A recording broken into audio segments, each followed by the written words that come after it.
Hi friends, welcome to சமையல் stories. இன்றைக்கி நம்ம ஒரு காலிஃப்ளவர் பக்கோடா தான் கிறிஸ்பியாக டேஸ்ட்டாக எப்படி பண்ணலான்னு பார்க்க போகிறோம். இதுக்கு நான் ஒரு நார்மல் சைஸ் காலிஃப்ளவர் எடுத்திருக்கேன். இதை நம்ம குட்டி குட்டியாக கட் பண்ணி எடுத்துக்கலாம். இந்த அளவுக்கு இருந்தால் தான் நம்மளுக்கு பக்கோடா நல்லா கிறிஸ்பியாக வரும்.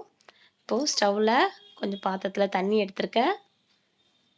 அதில் கொஞ்சம் மஞ்சத்தூள் போட்டுட்டு கொஞ்சம் சூடாகட்டும்னு காலிஃப்ளவரை சேர்த்துடலாம். ஒரு 2 நிமிஷம் இருந்தால் போதும்.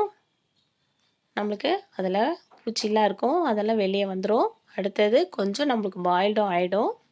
இப்போது இந்த காலிஃப்ளவர் எல்லாமே எடுத்துடலாம். ஒரு 2 நிமிஷம் ஆயிடுச்சு. இது எல்லாத்தையும் எடுத்துட்டு நம்ம கொஞ்சமாக ஒரு தண்ணியில் நார்மல் வாட்டரில் அதை அலசி எடுத்துடலாம். அவ்வளோதான். இப்போது 1/2 கப் கடல மாவு எடுத்திருக்கேன். இதை ஒரு பவுலில் காலிஃப்ளவர் எல்லாத்தையும் சேர்த்துட்டு நம்ம ஒரு 1/2 கப் கடல மாவு தான் இதில் ஆட் பண்ண போகிறோம். நான் காலிஃப்ளவர் டேஸ்ட்டு தெரியணுன்றதுக்காக ஒரு 1/2 கப் எடுத்திருக்கேன். நீங்கள் மாவோட ஃப்ளேவர் அதிகமாக இருக்கணும்னு நினச்சிங்கன்னா 1 கப்பு கடல மாவு எடுத்துக்கோங்க. அப்போ இன்னும் கொஞ்சம் மாவோட ஃப்ளேவர் இருக்கும் அதில்.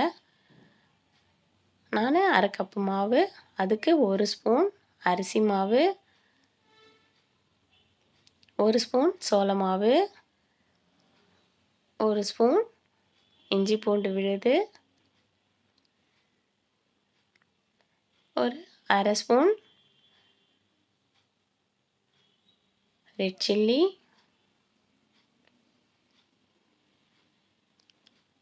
1 ஸ்பூன் கரம் மசாலா தூள், 1 ஸ்பூன் பெப்பர் பொடி, 1 ஸ்பூன்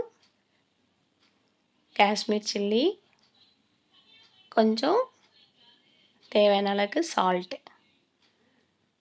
இப்போது இது எல்லாமே நல்லா பிணைஞ்சு விட்டுடலாம். உங்களுக்கு மாவு கோட்டிங் இருக்கணுன்னா 1 கப்பு கடல மாவு போட்டு எல்லாமே அரிசி மாவு சோளம் எல்லாமே டபுளாக போட்டுக்கோங்க. இப்போ இதெல்லாம் பிணைஞ்சிட்டு ஒரு 2 ஸ்பூன் தண்ணி மட்டும் ஆட் பண்ணிக்கலாம். தண்ணி ரொம்ப வேண்டாம்.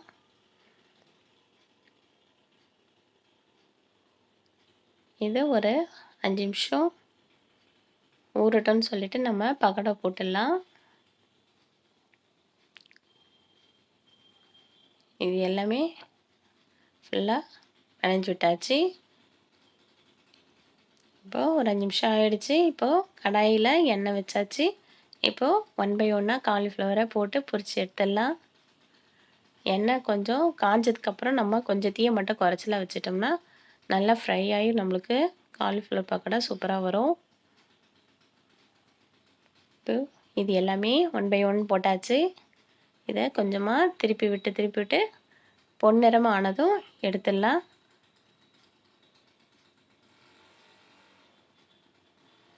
அவ்வளோதான். நல்லா கோல்டன் ப்ரௌனில் சூப்பராக கிறிஸ்பியாக வந்திருக்கு. அவ்வளோதான். இது எல்லாமே எடுத்துடலாம்.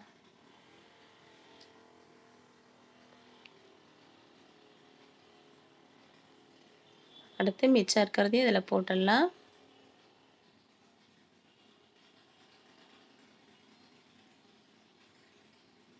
ஈஸியாக ஒரு காலிஃப்ளவர் பக்கோடா வீட்லேயே நம்ம கிறிஸ்பியாக செஞ்சு கொடுக்கலாம். சூப்பராக. அவ்வளோதான் ஃப்ரெண்ட்ஸ். சூப்பராக ஒரு கிறிஸ்பியாக நல்லா காரசாரமாக ஒரு காலிஃப்ளவர் பக்கோடா நம்ம வீட்லேயே ரெடி பண்ணியாச்சு. இதை நீங்களும் செஞ்சு ட்ரை பண்ணுங்கள். உங்களுக்கு இந்த வீடியோ பிடிச்சிருந்தா லைக் பண்ணுங்கள், ஷேர் பண்ணுங்கள், நம்ம சேனலை சப்ஸ்கிரைப் பண்ணுங்கள். தேங்க்யூ.